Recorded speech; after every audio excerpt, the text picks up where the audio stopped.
of our guys up there is SF, Special Forces vet. And we have another one that's a retired staff sergeant, SF. Let's put a scope on them, take a peek at them, see what they got. That's the same kind of shit that they've been doing their whole career. You know, now they're doing it here inside the United States. It's kind of a weird feeling. Our group was the second group to enter Afghanistan. Hell yeah, man. They're fucking coming. They need to lock and loaded, ready to go. Hey guys, everybody spread out, get eyes open, get a good perimeter. They light shit on fire, we can shoot on them, right? Yep. They very fucking well. Hopefully they light shit on fire. Welcome to the Ken Harbaugh Show. We've got Kris Goldsmith back on. He runs Task Force Butler, an organization dedicated to tracking extremist organizations and holding their leaders accountable. They've got some impressive wins under their belt. This week is not an example of a win for anybody, certainly not for the country we both swore an oath to support and defend. Kris, I hate it when you're right, especially about things like this, but you called it. You told us that the worst of the worst were going to, well, they didn't just get pardons. They've been lionized. The Proud Boys had a victory parade through the streets of D.C. on Inauguration Day. Yeah, I encourage people to go to whitehouse.gov and read the executive orders that just came out yourself. The one about the pardons for January 6th was pretty notable because it specifically named Enrique Tarrio, Stuart Rhodes, some of the most infamous terrorists in the United States. It specifically named each of the Proud Boys and Oath Keepers who were convicted of seditious conspiracy. And it also granted a complete, full, and unconditional pardon to everyone else. It also ordered a complete cease and desist to the Department of Justice in ongoing investigations and prosecutions for those who were convicted for events related to January 6th. And let's be specific about this. Americans physically assaulted police officers for hours. They brought baseball bats and bear mace and hockey sticks and assaulted police officers with intent to kill them for hours for the purpose of killing members of Congress. And they have been granted a full, complete, and unconditional pardon. Jason Chansley, the guy with the crazy Viking hat, he went out and said that he's going to go buy a gun. That's his first response, is that he's going to buy a bunch of guns now that he's been pardoned. One of the observations we made years ago in the making of the film was that the insurrectionists are going to realize that you don't actually need to break glass and beat cops to take over a government. If you infiltrate the thinking of a movement, if you take over a political party, you do it without firing a shot. I think this week is evidence of that. Yeah, what we saw start, or really come to a head at the Unite the Right neo-Nazi rally in 2017 in Charlottesville has effectively won. Like, that war has been won. There is a Groyper right now. This is one of the followers of Nick Fuentes, the neo-Nazi who had dinner with Trump a few years ago. And one of these Groypers is now the White House liaison for the Bureau of Prisons. So we have a neo-Nazi who works for the White House, whose job it is to make sure that all of the people who assaulted police officers on January 6th and tried to end our democracy are freed. Is this the kind of overreach that will finally provoke the democratic antibodies that I still believe are in the system, that Americans just naturally hold in reserve for a moment like this? I mean, President Trump has issued over 1,000 executive orders. It's obvious to me that he's trying to get stuff past the American people as quickly as possible. But God, there has to be a breaking point, right?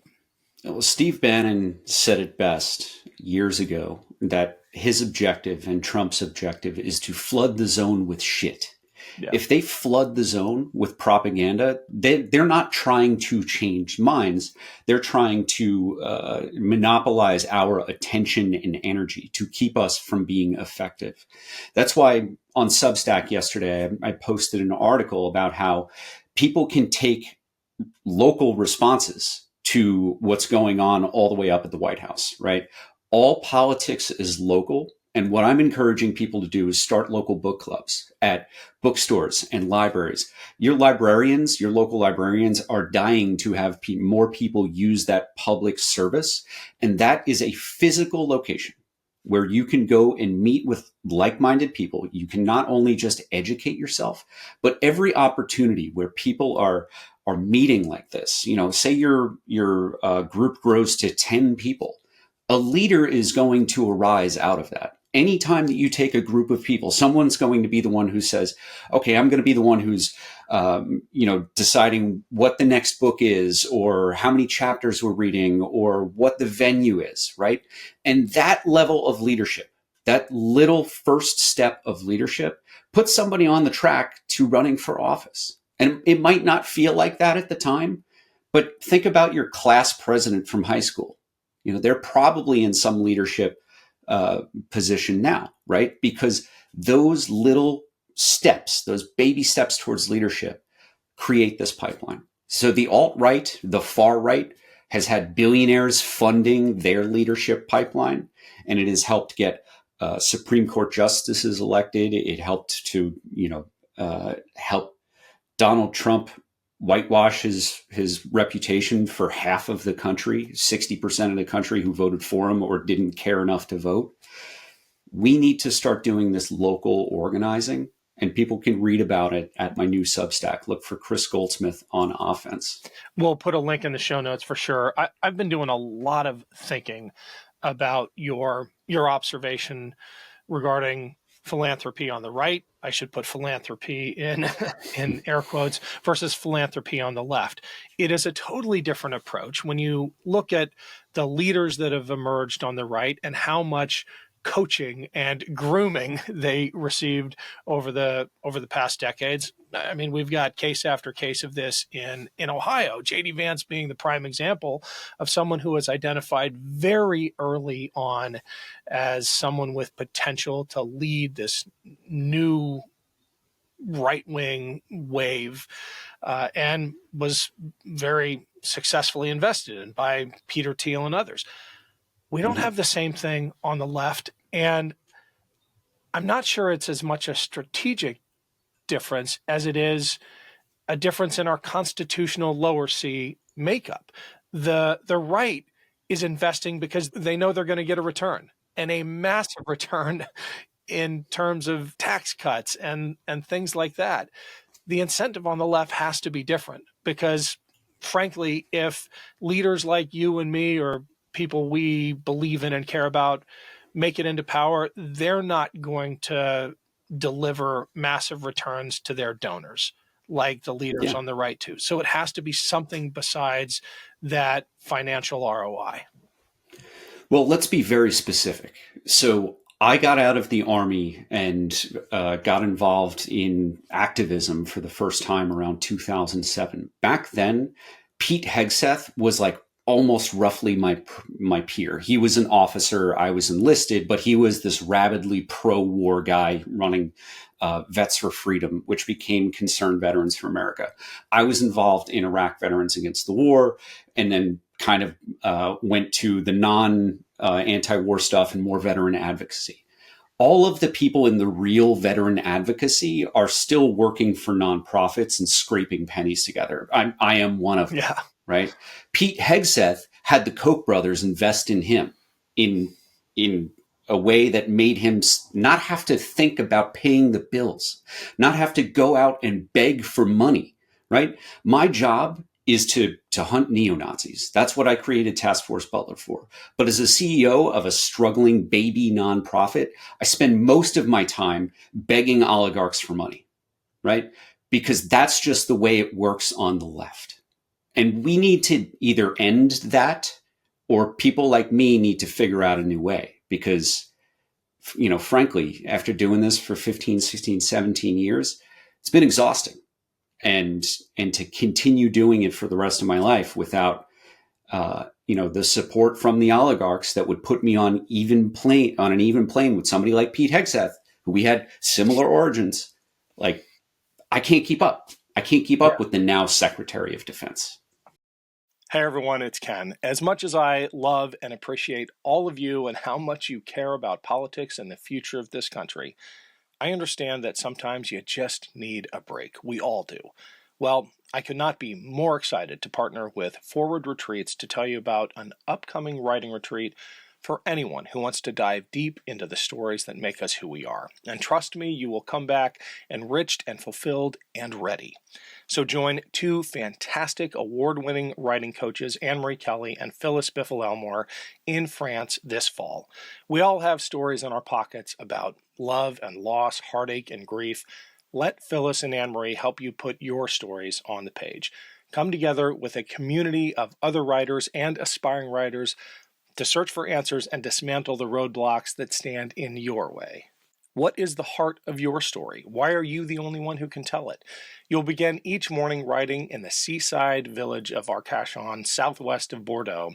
Every afternoon, you'll be free to create, relax, and explore, and commune with fellow travelers. At the heart of this retreat is the practice of writing as a form of healing. This once-in-a-lifetime retreat is for women of all ages and experiences who long to write achingly beautiful prose in a transcendently beautiful place. You can find out more at forwardretreats.com, and be sure to include the code 25AK for $900 off this amazing writing retreat.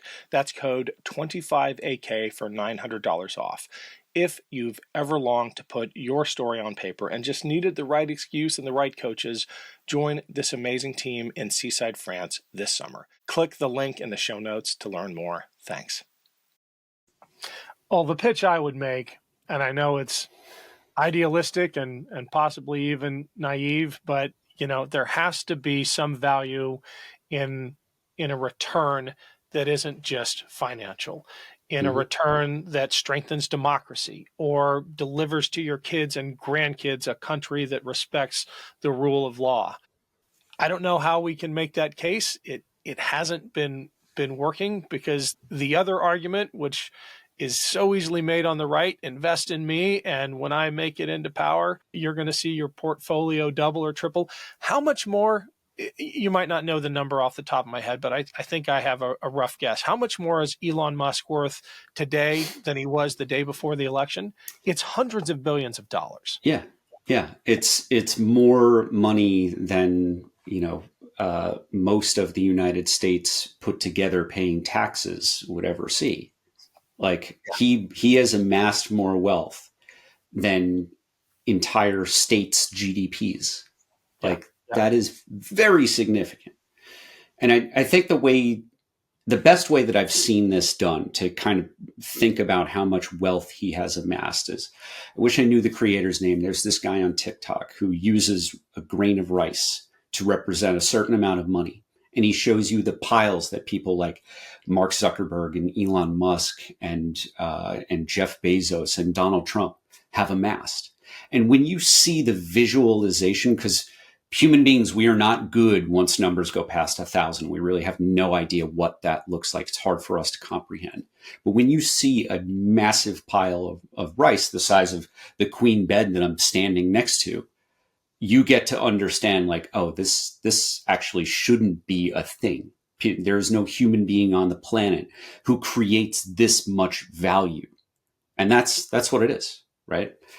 So unless and until we figure out a way to stop oligarchs from amassing more wealth than entire states, our democracy is going to have a really hard time actually following the will of the people. Yeah. Because someone with that much wealth can just drown the rest of us out. Again, the purpose of propaganda is not to change someone's mind. It is to take away your attention and to keep you busy. And Elon Musk buying Twitter, that's exactly what he did for what used to be the global public square. It's amazing how wrong everybody got his motives and the way he was throwing money at things that seemed worthless. He may have lost every penny of his $40 billion investment on Twitter. But if he is able to get someone like Donald Trump elected and his wealth as an indirect result of that, or maybe a direct result of that, goes up several $100 billion in value, pretty darn good investment. Mm-hmm. Yeah. And that's why it's frustrating to me to see, the folks on the left, the philanthropists who aren't willing to, act like the venture capitalists whose work they understand, right? You look for a diamond in the rough. Some investments don't have a return, but when you find that diamond, as Musk did with buying Twitter, it can bring you more return on your investment than you can imagine. So the way that these folks ought to be looking for diamonds today is finding young people, half my age. I'm almost 40 now, right?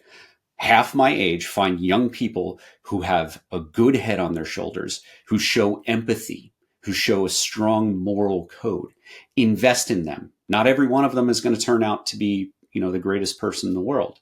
And you could always cut it off later. If they prove, to be a bad investment, you cut them off. But keep investing in young people so that 20 years from now, you're not missing out on your Pete Hegseth, who becomes the Secretary of Defense at 40 years old. Last question, and I want to go back to these pardons. What message does it send to those extremist groups, and especially to those young people you're talking about who might be at a fork in the road in thinking about, as you found yourself decades ago, do I go right or do I go straight? Do I take the path of anger and hatred or empathy and compassion? What Donald Trump has done with these blanket, again, unconditional and full pardons is he has created a legalization of pro-Trump terrorism. That's what the attack on January 6th was. Terrorism is designed as the use of force or the threat of force for the purpose of political gains against the civilian population, right? That is what happened on January 6th. And by specifically naming the leaders of the Oath Keepers, of the Proud Boys, who were at the center of this seditious conspiracy to end our democracy, to destroy our Constitution, Donald Trump is signaling to angry young men today that you can be a terrorist as long as you're on my side. He is giving permission right now to young, budding terrorists that you can go out and commit pro-MAGA terrorism, and Donald Trump will have your back. And that is frightening, but it's important for us to remember that where the federal government may fail to prosecute, to maintain judgments, we still have the states, and not every governor, not every attorney general throughout the states is a Donald Trump.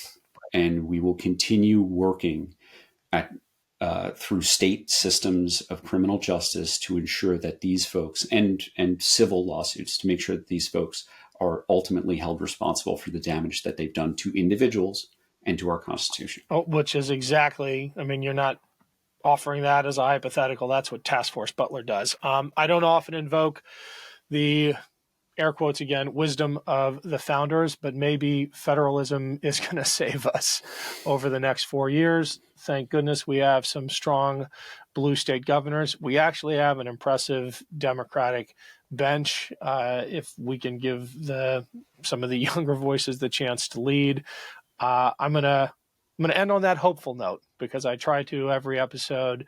Kris, once again, hate it when you're right. Thanks for coming on. We'll undoubtedly have you back here soon to talk about the next outrage offered up by the Trump administration. Good to see you. Thanks, brother.